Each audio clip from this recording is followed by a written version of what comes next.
தற்போதைய அரசியல் சூழ்நிலை, நாட்டினுடைய தேர்தல் அரசியல் நிலைமைகள் எவ்வாறு இருக்கின்றது, நாட்டுடைய அந்த பகுதியிலிருந்து நாங்கள் நிகழ்ச்சி ஆரம்பிப்போம்.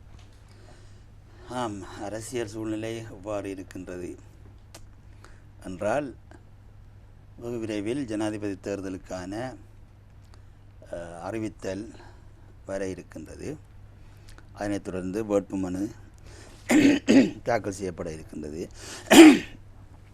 எனவே இந்த தேர்தலில் போட்டியிடுகின்ற பிரதான வேட்பாளர்கள் யார் என்பது இன்று மக்கள் மத்தியில் பிரதான கேள்வியாக எழுந்திருக்கின்றது. 2 கட்சிகள் ஏற்கனவே தங்களது வேட்பாளர்களை அறிவித்திருக்கின்றார்கள். இன்னும் ஒரு கட்சி இன்னும் வேட்பாளரை அறிவிக்கவில்லை. அடுத்து இன்னும் ஒரு கட்சி வேட்பாளர் ஒருவரை அறிவிக்குமா அல்லது அவர்கள் ஏதாவது கட்சிகளுக்கு வேறொரு கட்சிக்கு ஆதரவளிப்பார்களா என்கின்ற கேள்வி தொக்கி நிற்கின்றது. அதே நேரம் தனிப்பட்ட அல்லது சிறிய கட்சிகளிலிருந்தும் ஒரு சில வேட்பாளர்கள் போட்டியிடுவதற்கு இருக்கின்றார்கள். அதே நேரம் இந்த தேர்தல் இந்த நாட்டில் மிக முக்கியமான ஒரு தேர்தலாக இருக்கப் போகின்றது. குறிப்பாக சிறுபான்மை மக்களுக்கு மிகவும் முக்கியமான ஒரு தேர்தலாக இருக்கப் போகின்றது. அது மட்டுமல்ல, இந்த தேர்தல் 1978ஆம் ஆண்டு யாப்பில் அறிமுகப்படுத்தப்பட்ட அந்த ஜனாதிபதி முறைமையில் இருந்து சற்று வித்தியாசப்பட்ட ஒரு ஜனாதிபதி முறைமையை நோக்கியதாக இந்த தேர்தல் இருக்கின்றது. சிலர் அடுத்து வரப்போகின்ற ஜனாதிபதிக்கு எந்தவித அதிகாரமும் இல்லை, அவர் அதாவது நிறைவேற்று அதிகாரம் மற்ற ஒரு ஜனாதிபதியாகத்தான் இருப்பார் 19வது திருத்தத்தின் காரணமாக என்கின்ற ஒரு கருத்து நிலவுகின்றது.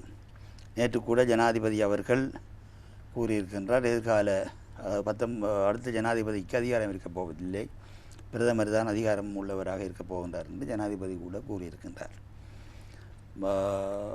அதே நேரம் மறுபுறம் அனைத்து ஜனாதிபதி வேட்பாளர்களும் கடந்த காலத்தில் முழுமையான அதிகாரம் இருந்த ஜனாதிபதி வேட்பாளர்கள் எவ்வாறு வாக்குறுதிகளை வழங்கினார்களோ அவ்வாறான வாக்குறுதிகளை வழங்கி கொண்டிருக்கின்றார்கள்.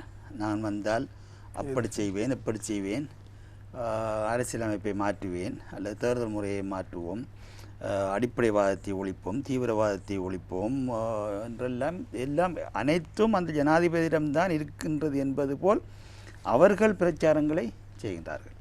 மறுபுறம் ஜனாதிபதிக்கு எந்த அதிகாரமும் இல்லை, பிரதமர் தான் அதிகாரம் உடையவர் என்கின்ற கருத்து முன்வைக்கப்படுகின்றது. இந்த இரண்டுக்கும் இடையில் மக்களுக்கு பெரிய குழப்பம், எது சரி எது பிழை என்று. இவ்வாறான ஒரு சூழ்நிலையில்தான் இந்த தேர்தல் நடைபெற இருக்கின்றது. ஆக தேர்தல் பற்றிய ஒரு சூடுபிடிக்கும் காலப்பகுதியாக இதனை நாங்கள் எடுத்துக்கொள்ளலாம். இந்த நாட்டினுடைய சூழ்நிலை ஒரு தேர்தலை நோக்கிய ஒரு சூழ்நிலையாக இருக்கின்றது. நாங்கள் ஒவ்வொன்றாக வகை விரித்து ஒவ்வொரு விடயங்களை பற்றியும் ஆராயலாம். இர்ஃபான், முதலில் இப்பொழுது நீங்கள் குறிப்பிட்டிருந்தீர்கள் சட்டமுதுமானி அவர்களே, ஜனாதிபதி அதாவது 19வது திருத்தத்தின் அடிப்படையில் நிறைவேற்று அதிகாரம் கொண்ட ஜனாதிபதி உரிமை குறித்து மக்கள் மத்தியில் பரப்புரை செய்யப்படுகின்ற இருவேறுபட்ட கருத்துக்கள். அதாவது நிறைவேற்று அதிகாரம் இருக்காது, 78ஆம் ஆண்டுக்கு பிறகான இன்முறை தேர்தல் என்பது மிக முக்கியத்துவம் வாய்ந்ததாக இருக்கிறது. எனவே 19வது திருத்தத்தின் அடிப்படையில் ஜனாதிபதி ஒருவருக்கு என்னென்ன அதிகாரங்கள் இருக்கின்றன?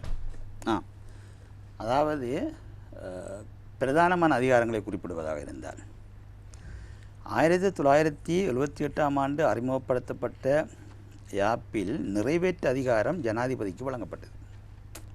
அதாவது ஒரு அரசாங்கம் என்பது சட்டவாக்கம், நிறைவேற்று அதிகாரம், நீதித்துறை அதிகாரம், இதை நிறைவேற்று அதிகாரம் ஜனாதிபதிக்கு வழங்கப்பட்டது. அதில் எதுவித மாற்றமும் இதுவரை செய்யப்படவில்லை. ஆர்டிகிள் 4B ரிமெயின்ஸ் இன்டாக்ட், அதே மாதிரியே இருக்கின்றது. அந்த நிறைவேற்று அதிகாரம் என்பது அதாவது சுருக்கமாக சொல்வதாக இருந்தால் ஆர்டிகிள் 3 சரத்து 3 சொல்லப்படுகின்றது, the sovereignty is in the people and is inalienable. Sovereignty includes powers of government, franchise and the fundamental rights. இறைமை என்பது மக்களிடம் இருப்பதும் பிரிக்க முடியாததும், இறைமை என்பது அரச அதிகாரம், வாக்குரிமை மற்றும் அடிப்படை உரிமைகளை உள்ளடக்குகின்றது. எனவே இறைமையின் ஒரு அங்கம்தான் அரசு அதிகாரம். அரசு அதிகாரம் என்பது இந்த 3 வகையான அதிகாரமும். இந்த அரசு அதிகாரத்தை இந்த இறைமையை எவ்வாறு செயற்படுத்துவது என்பதை 4 சொல்லுகின்றார்கள். அதில் 4A the legislative power of the people shall be exercise by parliament என்று அதை சொல்லுகின்றார்கள். பாராளுமன்றத்தால் சட்டவாக்கு அதிகாரம் செயற்படுத்தப்படும். அடுத்தது B, அதுதான் நாங்கள் முக்கியமானது. பியில் சொல்லுகின்றார்கள், the executive power of the people shall be exercise by the president elected by the people and that executive power includes the defense of Sri Lanka. நிறைவேற்று அதிகாரம் ஜனாதிபதி மக்களால் தெரிவிக்கப்பட்ட ஜனாதிபதிக்கு வழங்கப்படுகின்றது. அது இந்த நாட்டின் பாதுகாப்பை உள்ளடக்குகின்றது. இது மிகவும் முக்கியமான விஷயம். அதில் எந்த ஒரு எழுத்தும் மாற்றப்படவில்லை, ஒரு டொட்டும் மாற்றப்படவில்லை. அதனைத் தொடர்ந்து இருக்கின்ற அதிகாரங்கள், சில அதிகாரங்கள் 19வது திருத்தத்தில் மாற்றப்பட்டது. அதில் பிரதமரை நியமிக்கின்ற அதிகாரம் மாற்றப்படவில்லை. 19க்கு முதல், அதாவது 1928ஆம் ஆண்டு அது சொல்லியது, the president shall appoint as prime minister the member of parliament who in his opinion is best able to command the confidence of parliament. அதுதான் இப்பொழுதும் இருக்கின்றது. அதாவது அவருடைய அபிப்பிராயத்தில், இதுதான் இங்கே முக்கியம். இந்த நாட்டின் இந்த உண்மையாக சில கட்சிகள் ஜனாதிபதி வேட்பாளரை பிரேரிப்பதில் இருக்கின்ற தயக்கங்கள், பிரச்சனைக்கு பின்னால் இந்த சொல்லாடல் இருக்கிறது. ஜனாதிபதியினுடைய அபிப்பிராயத்தில் யார் அதிகபட்ச பெரும்பான்மை பாராளுமன்றத்தின் நம்பிக்கையை கருதுகிறாரோ அவரை பிரதமராக நியமிக்கலாம். எனவே இது கடந்த காலங்களில் தவறாக பாவிக்கப்பட்ட சூழ்நிலைகள் இருக்கின்றன.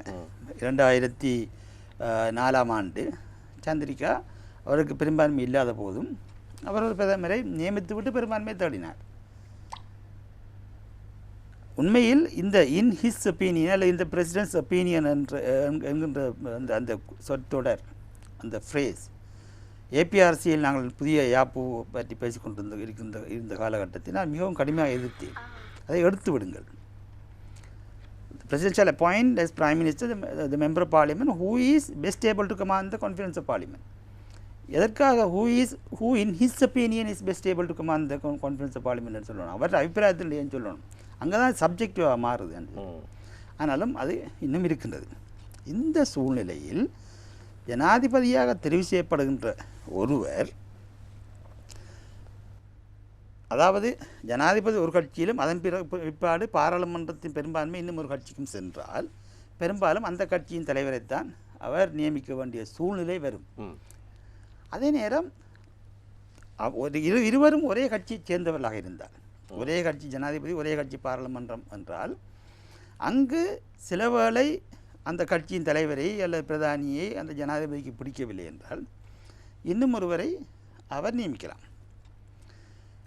நியமித்தால் இப்பொழுது ஜனாதிபதி ஒரு கட்சி, பாராளுமன்றம் ஒரு கட்சி என்கின்ற போது அப்பொழுது நியமிக்கலாம், சட்ட ரீதியாக பிரச்சனை இல்லை. நியமித்தால் அந்த கட்சி அதனை ஏற்றுக்கொள்ளாது.